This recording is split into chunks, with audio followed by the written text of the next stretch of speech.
Hello and welcome to another edition of Menopause with Joe and Nana. The disclaimer is there. I'm not going to read it up. But today we've got some special guests, friends, Modupe and Bukky. Would you like to say hello? Hello. Hello, everyone. Good evening. My name is Bukky. Hello, Thank everyone. My you. name is Modupe Allen. Thank you. And Nana, Hi, Constant. everyone. Welcome back to the show. Yeah. So welcome back. So we're going to just do a bit of recap on what we've done before. Please do feel free to watch our previous episodes or to catch up on these. So we're talking about the menopause. We're sharing our stories. We're not talking about any medical stuff, and we're just sharing our stories and how we're coping. So previously we talked about the stages, the transition, and the fact that really from the time girls start to get into puberty, you're on that journey, the transition. You start with the pre-menopause when your menstruation, your fertility is at the highest. Then you get to the perimenopause stage, usually between your mid 40s to 50s. And then menopause. Menopause really, like we said before, is just one day. Interestingly, once you've not seen your period for 12 months, then you have reached the menopause stage. Anything after that is postmenopausal. So young girls, premenopausal. In your late mid 40s, perimenopausal. Then once it stops, 12 months after that, you're menopausal. And any time after that is postmenopausal. And we've shared our stories and the symptoms that you could experience with the menopause, which are primarily due to the fluctuating hormones. So your estrogen, your progesterone in particular, declining and fluctuating levels, they are causing havoc in our bodies. But because they do such a lot, it's I think Nana explained in the second episode where you talked through the effects of estrogen and how it from head to toe really it really helps us you know um, in our younger years. And now that we start to lose it, it's declining. We're kind of suffering or feeling the impact of it. But hey ho, we don't pause, do we, No. women? No, it's me, no pause. So life goes on and we have to carry on somehow. And as you can see on the slide, that yes, the relationship with the menopause is complex, it's complicated. And for some of us, it can be actually very devastating and debilitating, I should say. So it makes you feel really, you don't want to have any social life because everything is just upside down. That's how it feels. Well, for me, sometimes. So yeah, and we also talked through some symptoms. We shared a little bit about hot flushes. I talked about the muscle pain, which I experienced previously. And Nana and I also talked about headaches and migraines and yeah, different experiences. So please do go back and watch our previous episodes. And interestingly, I think Modupe watched one of those and she felt, come on, ladies, you didn't really talk a lot about hot flushes. You didn't, share that the eye experience was maybe a bit mild.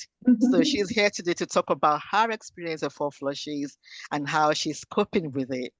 So I'm going to hand over to Modupe to talk about hot flushes.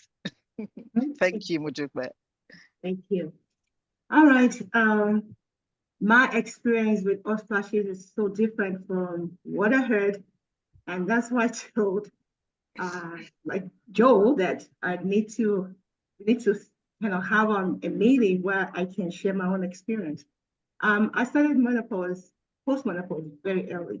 I couldn't believe it. I started at 45. Before then, I was very happy to be getting to menopause. I said, yes, I'm ready for it because I won't be doing any menstrual period because I was having very heavy menstrual periods. So I did Miranda as my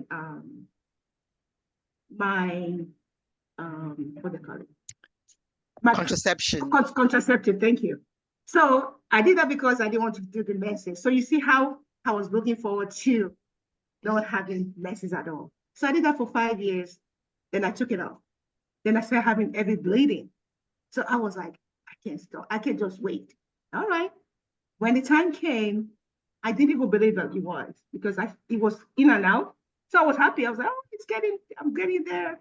So finally, when I got there, I started having serious hot flashes. I started gaining weight without even with all exercises and everything. Then I said, oh, okay, this is a different level I'm in now. I need to kind of like look for something that they can use to stop the hot flashes. But everybody told me, oh no, there's nothing. You have to go through it like that. I was like, oh, really? So it's been very hard. Even recently, I still do. Even I've been postmenopause now for over. I started at I'm 55 now, or going to 10 years, and I still do have it. So I don't know when the hot flashes is going to stop. It's very embarrassing when you're among people and you're the only one sweating. We went on a cruise one time, and everyone thought I was sick, and I wasn't, because I was the only one. I was like, it's hot. Everywhere I go, I go with my fan and everything. So my hot flashes is really bad. Even my husband is suffering because I have to put on the fan, I have to increase the AC at night. I mean, I'm doing a lot, but it's just not reducing the symptoms. It's still really bad. So when I was hearing them talk about it, like, no, it's different. I mean, talking with other people is very different with each individual, and I understand that. So that's my own share of it. I'm still battling with my weight. I want to lose weight. I can't. I'm getting older. I don't know. So that's my story. Yeah. I would say it's bad, I was just not expecting the side effects, the hot flashes that I'm having. I'm still Yeah. having no message though. I'm really glad about that. But so that's Yeah. my little story about that. Thank you so much. I'm sure Nana might have some questions for you. Okay. So, I mean, you talked about, starting your perimenopausal journey around 45, which is actually very typical. That's the average age that women start to get into the perimenopausal stage. So that was kind of normal. No, But yeah, no, 45. Yeah, 45 is when you start to get to perimenopausal. And oh, then, really? yeah, so that was. I thought that was early. Oh, okay. No, that's actually very normal. So early, Nana, do you want to say a bit about, because early is more about when you're less than 40.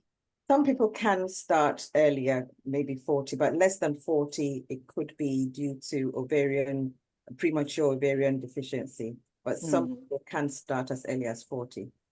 yeah. Oh, okay. That's the premenopausal stage. And then in the UK, the average age for menopause is around 50, 51. 51. Yeah. Yeah. Then both in the UK and the US, they say the average age for the menopause is 51. But yeah, so perimenopausal, that is when you start to experience this fluctuating hormones. And then when your bleeding also is irregular, becomes irregular. And for some, it could actually become heavier, and which is what happened to me when I became perimenopausal. My bleeding was heavier than it was when I was still in my pre-stage, when I was still younger than 40. So it was a bit of strange thing for me, because I was like, come on, I'm edging towards this age. Why is it getting heavier? But it's actually normal to have a heavier bleeding in that perimenopausal stage. So you're getting to the menopause, but you're not there yet because you're still bleeding. So 45 is actually, you're very bang on the average in terms of when it starts. When it's Okay. earlier when it's younger than 45 is early. 40. And then when it's is it less than 40, it's Less more about maybe the primary or premature ovarian insufficiency. So you're perfectly okay in Oh, terms of your everybody, journey. But everybody's yeah, everybody's different. Yeah, Nana, yeah. I'm 52 going on to 53, and I still have my periods, even Yeah. though they are becoming Oh, a little bit irregular. see what Yeah. I'm talking about? Sorry. Yeah, Sorry. that's normal. oh, I thought that should be normal. I never knew average is 45. Good to know. Average is in the UK is about 51, 52. For the menopause, not the Menopause. perimenopause also, because it's kind of you're starting the journey. Because we Yeah, say that- the journey. The Yeah. perimenopause is usually around 45 to 50. Yeah. So that's fine. And then so if you're still No. saying you're bleeding, you are still perimenopausal. So Nana is Yeah. still peri. So I'm still Um, perimenopausal because Menopausal, I haven't yeah. I had a no bleed for 12 months. Months. I still have my periods, even though they are less frequent sometimes. And it's lighter. For me, my periods are lighter. Okay. Oh, wow. Mm. Look at you, Nana. Okay, so maybe I should correct you Mine is guys. completely different, but I'll tell my story when it gets to my turn. Yeah, so Wait let me. for it. I think you guys didn't get what I said. I did that for 2 years. That is, I became menopause at 48. I went through the perimenopause for 2 years, and that I had to even go for a test because it comes and goes. So I had to go for a test. They gave me a pill. So after taking the pills, that's when they said, "Oh yes, you're now menopause." So you stopped yes, bleeding for 12 months around yes. age 48. Yes. 48. So that's what I'm Okay. saying. Mine is early. So when you guys say 51, Mm. 53, I think yeah, it's early. I think that's still because it's a range, It's a yeah. range, and then that we have an average. So Yeah. Because if the average is 51 and just you I won't say achieved, you arrived at it at 48. I think that's still kind of not too bad. Yeah. I mean, like you said, I was looking forward to it as well. I was like, oh, I can now go swimming, anytime without having to think about. I could not wait. Now is a different story. So I don't know which one should I pick. Should I pick my cycle or should I pick the heavy bleeding? Oh well, c'est la vie. It's So, life. so decisions. It's part of growing up, I suppose. So we've got to accept it. I was going to say, and I've forgotten what I want to say. That's my brain fog coming up. What we're talking about. We'll talk about that later.